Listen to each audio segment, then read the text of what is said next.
सारे जाली केसेस है। वो प्रोड्यूस होंगे, अदालत में उनको पेश किया जाएगा शौकत साहब, या फिर कोई हीले बहाने बनाए जाएंगे और उनको नहीं पेश करेंगे, क्योंकि आप जानते हैं कि उनकी शक्ल तो आने देनी नहीं है कैमरा के ऊपर। तो आपकी नजर में अदालत में पेश होंगे सर? सेशन कोर्ट है सर, ये बड़ी अदालत तो है नहीं। देखिए मैं क्या अर्ज करूं, इमरान खान जेल में भी खुश है, उनको परवाह नहीं है जेल की। असल चीज ये है कि जो इस वक्त महंगाई का तूफान आएगा ना, और ये आवाम निकलेगी सड़कों पे, तो ये हुकूमत कैसे चलेगी? इनको अपना वक्त पड़ा हुआ है कि कोई लीडर ऐसा हो कि जिन लोगों को कंट्रोल भी तो करे ना। ये तो इनकलाब की तरफ चला जाएगा मुल्क। एक लीडर ऐसा होना चाहिए जिन पे लोग एतमाद करे, जिनकी वजह से लोग जो है वो एहतराम करें। इस वक्त तो एक अनारकी की सूरत हाल बन रही है ना। आप जबरदस्ती मैंडेट लेकर हुकूमत बना रहे हैं, लेकिन आप चलाएंगे कैसे? बिल्कुल। ये जो 155% आपने गैस महंगी कर दी, तो इसका क्या नतीजा निकलेगा? उस पे आ रहे हैं, उससे सवाल पूछूंगा।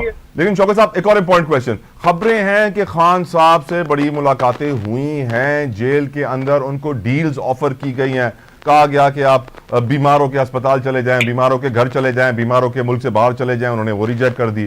कहा गया उनको मुफाहमत की डील दी गई, उन्होंने वो रिजेक्ट कर दी। खान साहब किसी डील के मूड में क्यों नहीं आ रहे शौकत साहब? देखिए खान को मैं जानता हूँ, मैं 96 से उनके साथ हूँ और 4-5 साल उनके एडवाइजर के तौर पर भी काम किया पॉलिटिकल।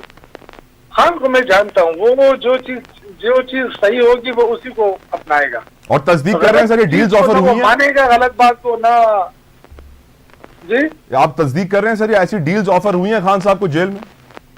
नहीं मुझे नहीं पता है, लेकिन जाहिर है मीडिया के जरिए हमें भी पता चलता है, लेकिन हमें सच मुझे नहीं पता है क्या डील ऑफर हुई है नहीं हुई है। लेकिन मुझे ये पता है कि इमरान खान डील नहीं मानेगी, डील नहीं मानेंगे। अब एक और इंपॉर्टेंट क्वेश्चन शौकत साहब, आप सर नून पे हमेशा तनकीद करते हैं, लेकिन नून लीग वाले आपको यू टर्न स्पेशलिस्ट कहते थे, लेकिन आज मेरे पास उनके 3 यू टर्न हैं सर, मैं आपके सामने रखता हूं। पहले उन्होंने इरसा का चीफ लगाया, शहबाज शरीफ साहब ने यू टर्न मारा, कैंसिल किया। फिर उन्होंने इकोनॉमिक कोऑर्डिनेशन कमेटी की सरबराही अपने पास रखी, यू टर्न मारा, वजीर खजाना को देना पड़ा। फिर उन्होंने सर एचएसएन के प्रिंसिपल को इस्तीफा देने पर मजबूर किया, कहा कि तहकीकात होगी, 40 लाख तनख्वाह कैसे है? थोड़ी देर में अता तावड़ कहते हैं जी हम माजरत करते हैं, आप प्लीज अपना इस्तीफा वापस ले लें, यू टर्न ले लिया। तो अब लग रहा है कि आपकी आदत उनमें चली गई है सर। नहीं देखिए, इमरान खान के अंदर ये एक बहुत बड़ी बात थी कि उनको जो चीज गलत लगती वो उसी वक्त माजरत भी कर लेते। यहाँ तो मसला माजरत का नहीं है, यहाँ तो मसला है कि इनके पास पावर नहीं है। आपको पता होना चाहिए कि इस वक्त जो वजीर दाखिला लगा है इनका, वो अपनी टीम अलग बना रहा है। वो शहबाज शरीफ जो है उनके सामने वो घुटने टेक चुका है। तो शहबाज शरीफ की तो अपने हालात ये है कि उनके अपने जो मेन जो लोग हैं बड़े बड़े मिनिस्ट्रियों में बैठे, वो तो शहबाज शरीफ के नहीं है, वो तो किसी और के हैं, नुमाइंदगी कर रहे हैं। तो इस वक्त तो देखे सबसे बड़े नवाज शरीफ को प्रॉब्लम क्या है? नवाज शरीफ को यही प्रॉब्लम है कि वो कह रहे हैं कि हुकूमत हमारी नहीं है।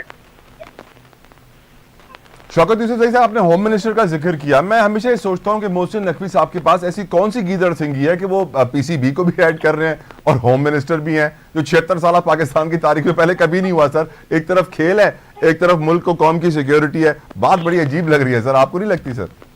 देखिए एक तो गैर संजीदा एटीट्यूड भी है, नजर आ गया ना कि एक तरफ आप जाएंगे, हंसेंगे, खेलेंगे और उसकी निगरानी करेंगे, दूसरी तरफ जो है ना अगर मुल्क जलेगा तो जलने दे। इस वक्त आप देखें ना, आप एक माशी चैलेंज के अलावा आपको अमन की सूरत हाल का भी एक चैलेंज तो है ना। बिल्कुल है। दहशतगर्दी का चैलेंज भी आपके सामने है, अफगानिस्तान के साथ आपके मामला बिगड़ते जा रहे हैं। तो ये सारी चीजें ऐसी हैं कि इसमें बड़ी संजीदगी की जरूरत है।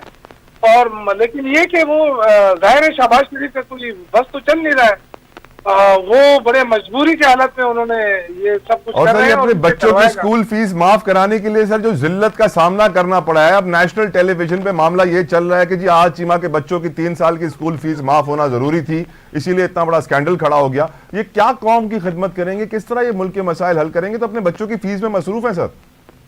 सर इस वक्त देखे ना, ये जो IMF से $1.1 बिलियन की जो अभी इनको किस्त मिलेगी, ये शायद ये समझ रहे हैं कि हम 1 महीना 2 इस पर गुजार लेंगे। लेकिन इससे आगे जो नई डील आ रही है और साथ साथ उन्होंने जो शराइत रखी हैं, तो अगर इन शराइत पे इन्होंने अमल करना है तो फिर तो मुझे नहीं लगता है कि ये इक़्तिदार में रहे, न इनको आवाम रहने देगी। फिर ये तो पाकिस्तान से भी भाग जाएंगे, क्योंकि नवाज शरीफ तो अभी से तैयारी कर चुका है, वो तो जा रहा है, वो तो फिर नहीं आएगा वापस। वो तो सदारत कर रहे हैं मीटिंग की सर, मरियम को साइड पे बैठाया हुआ है, खुद फैसले कर रहे हैं। सर देखिए, ये तो उनके अपनी पार्टी का अंदरूनी मामला है कि वो क्या करते हैं क्या नहीं करते हैं, लेकिन मैं आपको ये प्रेडिक्ट कर रहा हूँ कि 2 महीने बाद इनमें से बेशतर लोग जो है ना मुल्क छोड़ चुके होंगे, ये फिर नहीं आएंगे वापस। ये इस तरह जैसे हमारे जो बहुत सारे PIA के जो चले जाते हैं वहां पे, फिर वो छुप जाते हैं, वापस नहीं आते हैं, इसी तरह हमारे जो ये पॉलिटिशियन जो हुकूमत में बैठे हैं, ठीक सर। ये जाने के बाद फिर वापस